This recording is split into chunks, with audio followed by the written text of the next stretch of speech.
A man stands in a slaughterhouse, surrounded by hanging carcasses, blood pooling at his feet. He's not horrified. He's at peace. Because to him, this is beautiful. This is poetry. His name is Eustace Marker, and he's about to become one of the most unsettling villains Batman has ever faced.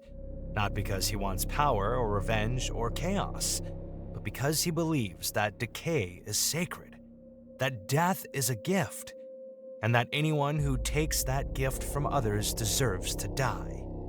This is Engines, a two-issue Batman story from 1995 that DC has essentially buried. No collections, no reprints, no adaptations. And honestly, after reading it, I understand why. Because this isn't your typical Batman story. There's no Joker, there's no Riddler, no colorful rogues gallery, just a deeply disturbed man. A city rotting from within and something ancient and horrifying sleeping beneath Gotham's streets. Let's get into it. The story opens not with Batman, but with Eustace.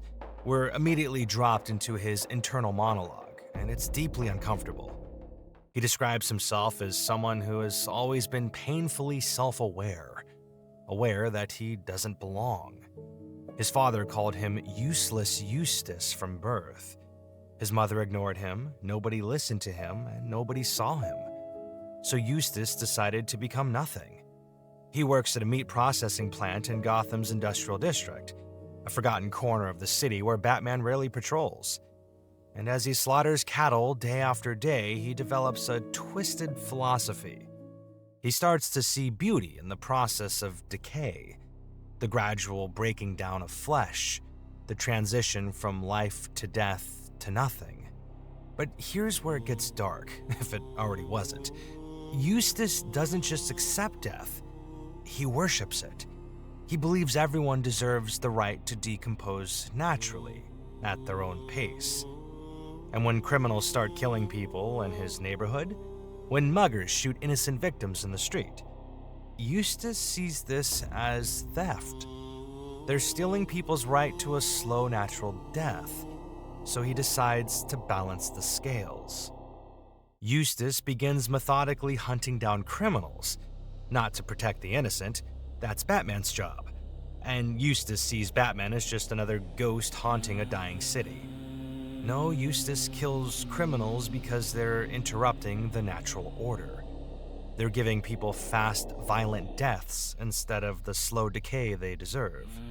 He trains himself, buys weapons, learns to fight, and then he goes out at night with a sword and starts carving through Gotham's underworld. The narration during these sequences is genuinely chilling. Eustace doesn't see himself as a hero or a villain. He's a gardener, pruning diseased branches so the garden can rot properly. He counts his victims. Number 1, number 2, number 3 put up a fight, number 4 almost got him caught, number 5 was the most satisfying, the lowest piece of scum he'd found so far. And through it all, he hears something. A train, distant thunder, a constant rumbling beneath the city that seems to follow him everywhere. Batman eventually catches on. There's a pattern to these killings, all criminals, all in the same decaying industrial district. He starts investigating, and the tension builds because we're seeing this from Eustace's perspective. He watches Batman work, studies him, and he's not afraid. In fact, Eustace is fascinated. He describes Batman as an engine of human strength, a machine of righteousness, but also something dark and twisted, almost demonic. Eustace can't tell if Batman is a demon from hell or a savior from heaven. The two finally clash at a train station. Eustace is waiting for Batman, sword in hand. They fight, and Eustace actually holds his own for a moment. But then something happens that neither of them expected. The floor gives way. They both plummet into the depths beneath Gotham, into abandoned tunnels, forgotten infrastructure, pools of industrial runoff. And down there, in the darkness, Eustace discovers the source of that constant rumbling. It's not a train. It's alive. Beneath Gotham City, there's a massive mechanical creature, a thing of iron and flesh, pipes and canals, metal and blood. It's been sleeping for centuries, feeding off the violence and death that seeps into the soil. Every murder, every drop of blood, it all flows down through the city's bowels and into this thing. And now, because of the chemical fire that erupted during Eustace's fight with Batman, it's waking up. The creature tears itself free from its underground prison. It rips through concrete and steel, climbing toward the surface. It's enormous, towering over buildings, screaming with the voices of everyone who ever died forgotten in Gotham's dark corners. This is where the story goes from psychological horror to full apocalyptic spectacle. Batman, injured and bleeding, has to somehow stop a kaiju-sized monster made of industrial waste and human suffering. And Eustace, he just stands there watching, completely awestruck. Because this creature, this is everything he believes in made manifest. Decay given form. Death as a living engine. What happens next is where engines become something more than just a dark Batman story. Batman fights the creature, he wraps cables around it, tries to restrain it, struggles against something that's been feeding on pain for longer than Gotham has existed, and he's losing. The creature breaks free, Batman gets thrown across the rubble, and for a moment it looks hopeless. And then Eustace makes a choice. He watches Batman, small, fragile, human, immortal, throw himself at this impossible monster. Not because he can win, but because people are in danger. Because that's what Batman does. He gives himself wholly to anyone in need. This is when the narration shifts. Eustace starts quoting Kafka. You can hold yourself back from the sufferings of the world. This is something you are free to do and is in accord with your nature.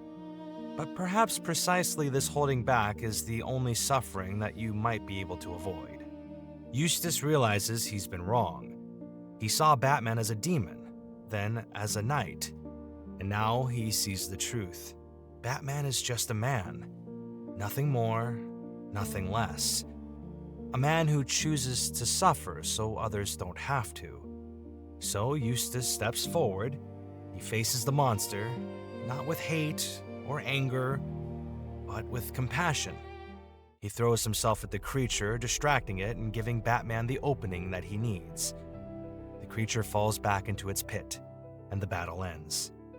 Eustace lies broken in the rubble. His legs have been destroyed. The final pages are haunting. Eustace wakes up in a hospital, he's in a wheelchair now and paralyzed, and Batman is standing at his bedside. There are no words between them. Batman just looks at him, and for the first time, Eustace doesn't see a demon or a ghost or an engine. He sees a man who understands. The story ends with Eustace looking out at Gotham's skyline, repeating the same words from the opening. Ever since I can remember, I was kind of aware of myself, a sort of self-consciousness just being there. But now the meaning has changed. He used to feel guilty for existing, and now he knows better. Engines is unlike anything else in Batman's catalog. It's a psychological horror story wrapped in body horror, wrapped in kaiju action. The villain isn't evil, but he's broken.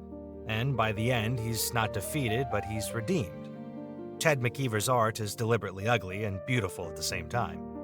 The colors are muted and sickly. The line work is scratchy and uncomfortable. It makes you feel like you're reading something you weren't supposed to find. And that's probably why DC has never reprinted it. It doesn't fit the Batman brand. It's too weird, too dark, and too philosophical. But that's exactly why it deserves to be remembered. If you've never heard of Engines before today, well, now you have. This is Batman's storytelling at its most experimental and its most human.